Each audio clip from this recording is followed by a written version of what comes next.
Hey everybody, this is Ringside Dreamer here, and this is your review for AEW Dynamite Grand Slam, September 22nd, 21, coming from Arthur Ashe Stadium. Now this is a big show, big show, the biggest crowd in AEW's history, about like 20,000 people, and they've been building up for it for a while, and with a lot of big moments happening. And they started off maybe as they should, maybe as they shouldn't. But they started off with a bang, and their arguably biggest moment that they're building towards, which is Bryan Danielson, the return of the American Dragon, versus Kenny Omega, the AEW World Heavyweight Champion. This is a non-title match, which at the time I disagreed with. I disagreed that it should have been. I thought it should have been a match for the title, and because if you're gonna be bringing in all these guys, especially bringing in the internet darling, the king of internet darlings, Bryan Danielson, then you should be doing something with him. Why not give him the title? Why not, capitalize on the momentum? People, Hangman Page, this and that. He's not here right now. You should be taking what you got. Kenny Omega's had this title for way too long. So you should need to be doing something with it. You need to be doing something of significance with all these guys. But that's some armchair booking, so maybe they're going to be doing a better way, because Danielson and Omega, they wrestle an amazing match, and it's not a bunch of high spots, it's not a bunch of false finishes, it's not a typical AEW match, which I felt like that was going to happen coming into it. I figured that Omega was going to have to work a different style, but even Danielson worked a different style than if you were used to just seeing him in the WWE, which for all intents and purposes, that's where he's been for a long time. So that was the style even though he did compromise his style a bit going into the WWE from the Indies, and he didn't strictly return to that indie style, but he's always been a great wrestler. So they told a really good story where it's a simple story too, of just them beating the crap out of each other, and they beat each other. Really, it was stiff chops, it was stiff kicks. Both of them, their chests were just beaten red by the end of it. And you have these guys go the distance, you have them go the 30-minute time limit, and this sets up for the next match. And this is the best way they could have ended it, with the time limit draw. Man, this was an amazing match.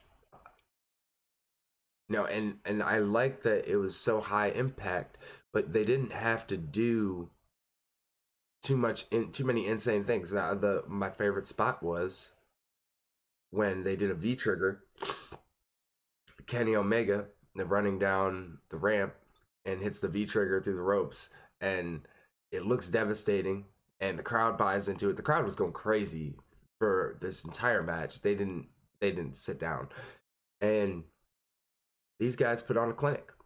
And when the match ended with the time limit draw, I was like, okay, I can buy into this.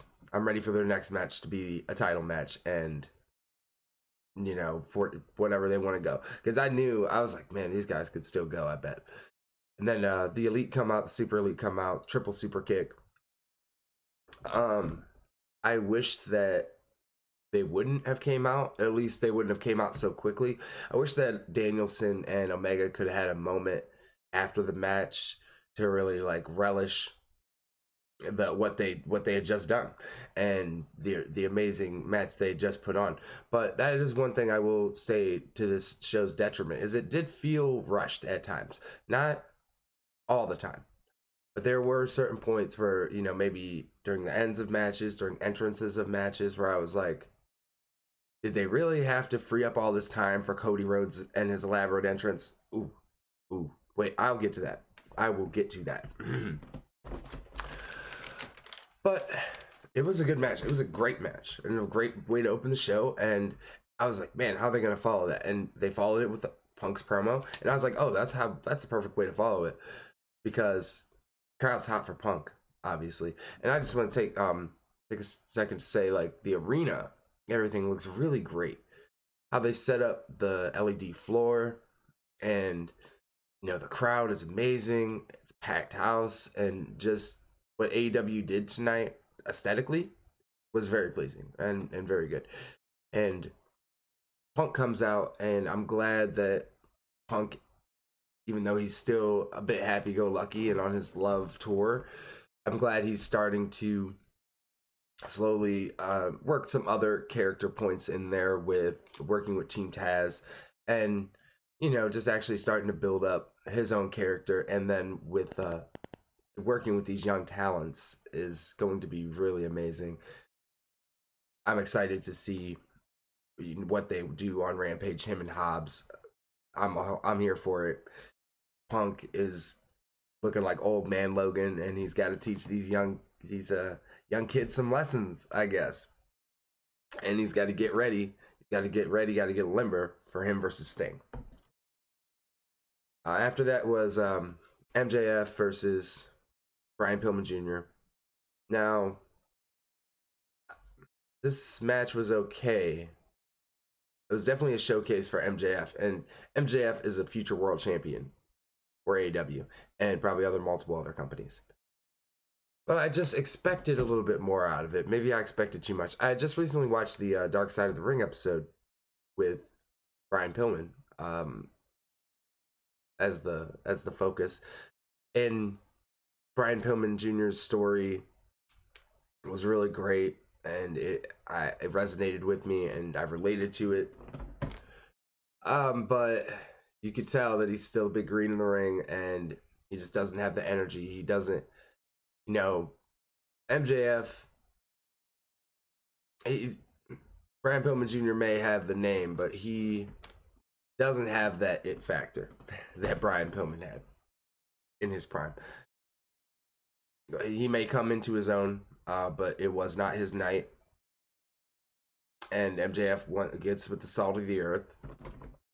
I do like how MJF can kind of turn anything into gold in a way. I enjoyed this program for what it was. MJF was doing some great heel work, disrespecting Bryan Pillman Sr., the Spirit or whatever. He was doing some great heel work with Bryan Pillman Jr., and I'm glad. I'm excited to see what he does next. I did think Wardlow was going to turn on this evening, but they're still slowly cooking that, and you don't want to give MJF too many losses. After that was like this weird promo from Chris Jericho and Jake Hager, and it's consists of them trying to get over that fat piece of shit, fat dipshit line. I can't even really recall off the top of my head. Jericho's had some zingers and some one-liners and some really good stuff, but this ain't it, Chief. This ain't it. Go back to the drawing board with this one. Nope. So I'm not, even though I'm sure the men of the year will have, and then we'll have a decent match, but this is not the best promo work I've seen. Next was my girlfriend's favorite segment, and one I also enjoyed a lot, which was Malakai Black versus Cody Rhodes. Malakai Black comes out looking amazing, as usual.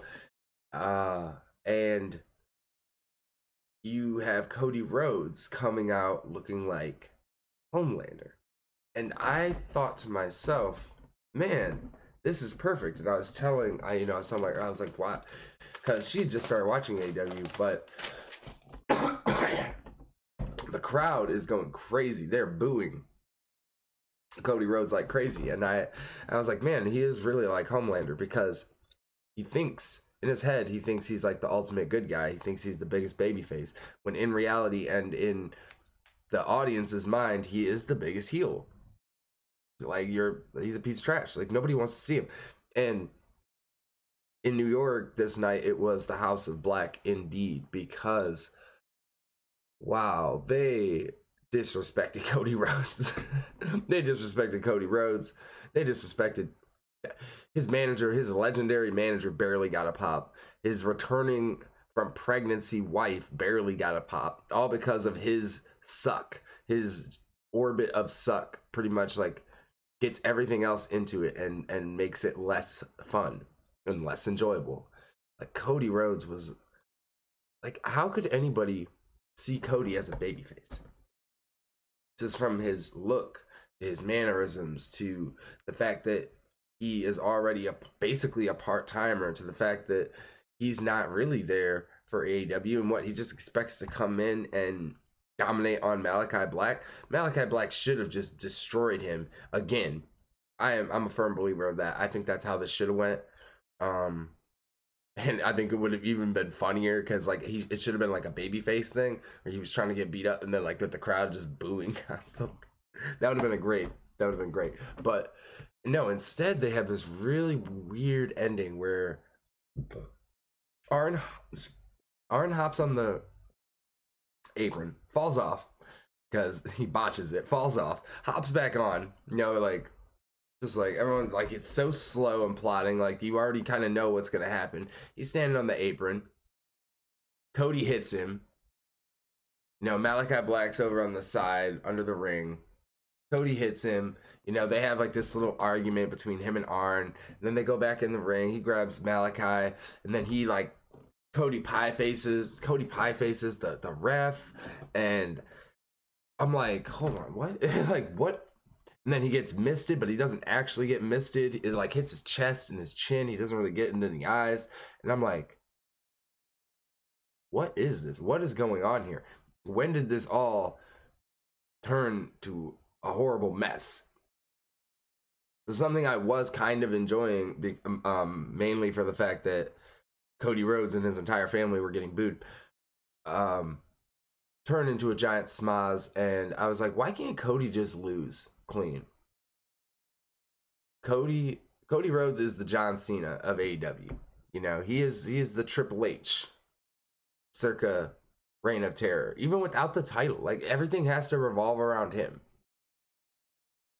I don't really care for that. I don't really care for how Cody is playing politics. He needs to knock it off. He really does. For real, what was that? After that we had FTR versus Sting and Darby Allin. I really liked FTR coming out in the NWO trunks and vests and stuff like that with their name on it. That was really cool. But then you have Sting come out, and this was a Sting showcase, as it should have been. Sting looked great. I liked his face paint a lot, and he looked great for the young lion that he is. Sting. This is just a warm up for Sting. Because at the end of the day, Sting is coming for CM Punk. And he's going to have that once in a lifetime match. And they're really going to just tear the house down.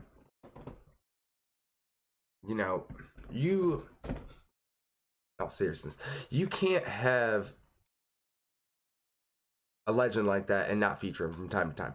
And it doesn't matter, you have all these young talents, and yeah, you do. But when it comes to featuring an icon, a legend, a true legend, we're not talking about just like a CM Punk or a Bryan Danielson. Great in their own respects, future legends. But this is an icon. This is Sting. We let him get his stuff in. We let him do his thing. And he did. And he did great. And he really just showed like, man, he could still go. Sting could still go. I think him and Punk have a great match. And Sting, rightfully so, gets the victory, gets the pinfall. 1, 2, 3. Or no, I'm sorry, he gets the submission.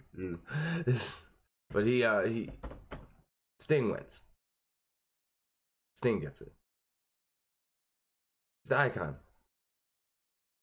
He deserves to be able to flex that muscle every now and then. And personally, I would have made this match the main event, because the actual main event that came next, Dr. Britt Baker DMD versus Ruby Soho, it didn't live up to the main event of this show. And I kind of know how that all works, but it wasn't the actual main event of the live show. But it was it for the main event. It just kind of fell flat, and I feel like the main event should have been, Sting coming out on top. It was great. Obviously, Britt Baker retains, and they worked a decent match. But after seeing these matches that told actual stories, Danielson Omega match, the tag team match, um, then coming to this main event where it didn't seem to tell an actual story. It seemed to fall back on the old tropes of, let's hit these big moves, let's get these false finishes, let's get and AEW just does too much of it. And maybe you can say, okay, hey, that was the only this type of match on this show. You are right about that. It was. But I still just don't care for that style as much as the others. I'm glad Britt Baker won. She should have won until Jade Cargill or Thunder Rosa comes and dethrones her. She needs to hold that onto that title and give it some prestige. And yeah, just this was a good show. Even with the lackluster ending, with the weird ending to Cody Rhodes versus Malakai Black, there was enough good on this show to make me say, this was a good show. I enjoyed it. The time seemed to fly by pretty fast. I especially like Cody Rhodes getting booed out of the building. It was great. And that Danielson Omega match was something really special. And I'm hoping that the next time they come back to it, which will be very soon for the title this time, guys, they'll really tear the house down. So, all in all, Grand Slam Part 1, Dynamite, good show. Not perfect, not the greatest thing ever. Good show.